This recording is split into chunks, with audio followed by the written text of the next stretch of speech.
ვინ აკონტროლებს ჰორმუზს? ეს ერთ-ერთი მთავარი კითხვა იყო ბოლო თვეებში ირანის ომთან დაკავშირებით. პრეზიდენტმა დონალდ ტრამპმა მოკლედ წამოაყენა წინადადება ჰორმუზის სრუტეში გამავალი ტვირთისთვის 20%-იანი დაცვის გადასახადი დაწესებულიყო. თუმცა მალევე გადაიფიქრა. თავის მხრივ ირანი ჰორმუზის სრუტეში მოძრაობის დამტკიცებაში მუდმივი როლი მოიპოვოს და აცხადებს, რომ აქვს უფლება ამ გზით გადასახადები აიღოს. გენერალური მდივანი კიდევ ერთხელ მოუწოდებს სრულად აღდგეს საერთაშორისო სანავიგაციო უფლებები და ნავიგაციის თავისუფლება ჰორმუზის სრუტეში და მის მიმდებარე ტერიტორიაზე. სანავიგაციო უფლებებისა და თავისუფლებების განხგან ხორციელება ყველა მხარემ უნდა პატივისცემით მოეკიდოს საერთაშორისო სამართლის შესაბამისად.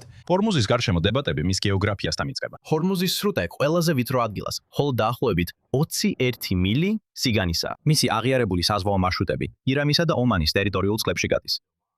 მათ შორის საერთაშორისო წყლების არხი არ არსებობს. თუმცა, რადგან სრუტე ორ დიდ წყლის აუზს აერთებს, ჰორმუზის სრუტეში გადამსვლელ გემებს საერთაშორისო საზღვაო სამართლის მიხედვით დაცული უფლება აქვთ, რომელსაც ტრანზიტული გალვა ეწოდება.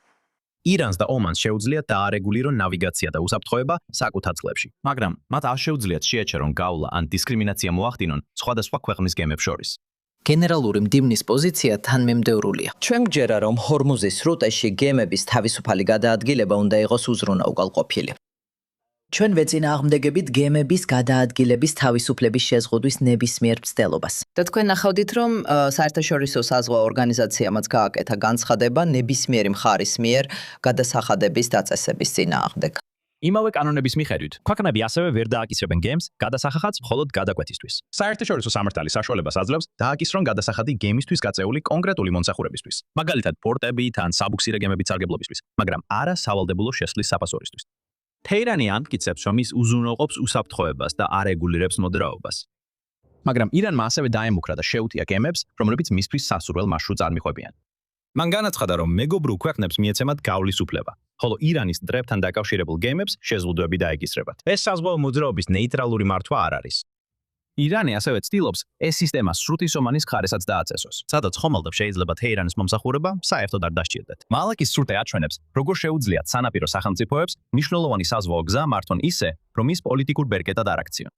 მალაკის სრუტე ასევე მთლიანად ტერიტორიულ წყლებში გადის. ინდონეზია, მალაიზია და სინგაპური ერთ-ერთ ყველაზე დატვირთულ საზღვაო მარშრუტზე პასუხისგებლობას იზიარებენ. ისინი მას ერთობლივი მექანიზმით მართავენ და არ აძლევენ რომელიმე ქვეყანას ექსკლუზიური კონტროლის უფლებას. სანაპირო სახელმწიფოები თანამშრომლობენ საზღვაო გადაზიდვების ქვეყნებთან და საზღვაო ინდუსტრიასთან.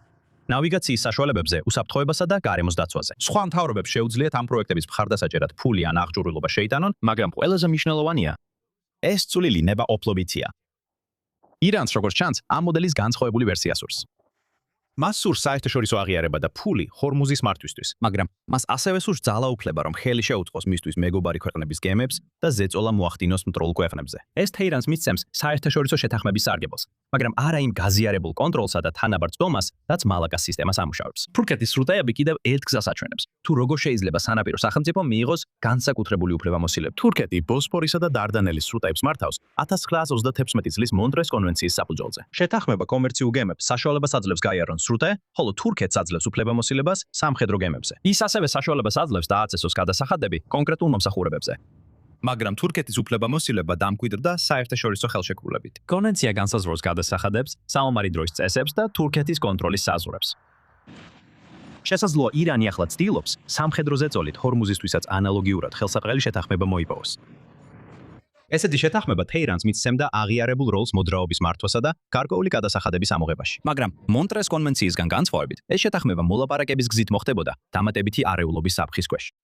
ირანი ზეწოლას გამოიყენებდა ისეთი პირობების მისაღებად, რომლებიც გააძლიერებდა მის კონტროლს სრუტეზე და მის პოლიტიკურ ინტერესებს დააკმაყოფილებდა. და ჩვენ ძალიან გვინდა რომ დიდი ინვესტიცია განვახორციელოთ შეერთებულ შტატებში გადასახადის დაწესების ნაცვლად და ეს მომწონს სინამდვილეში, რადგან არ ვფიქრობ რომ ვინმეს უნდა შეეძლოს გადასახადის დაწესება სრუტეზე ან მსოფლიოს სხვა ნაწილებში მდებარე ნებისმიერ სხვა სრუტეზე. არ ვფიქრობ რომ ვინმე უნდა იყოს ასეთ პოზიციაში.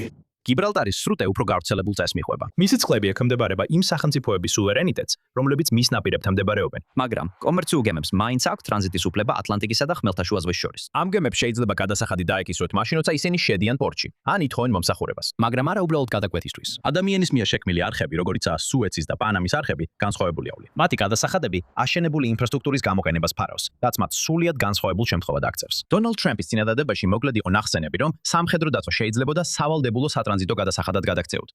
მისი გაუქმებით აღდგა ტრადიციული ამერიკული პოზიცია, რომ საერთაშორისო სრუტეები უნდა დარჩეს ღია გადასახადების გარეშე. როდესაც ირანი ცდილობს უფრო ფართო კონტროლი ფორმალურად დააკანონოს ჰორმუზის სრუტეზე, მისი მოლაპარაკებები აშშ-თან მნიშვნელოვანი დაბრკოლება გამოავლინა. შეთანხმების მიღწევა ქაღალდზე შეიძლება უფრო მარტივი აღმოჩნდეს, ვიდრე მისი განხორციელება, განსაკუთრებით მაშინ, როცა ირანის თავდასხმები გემებზე გრძელდება.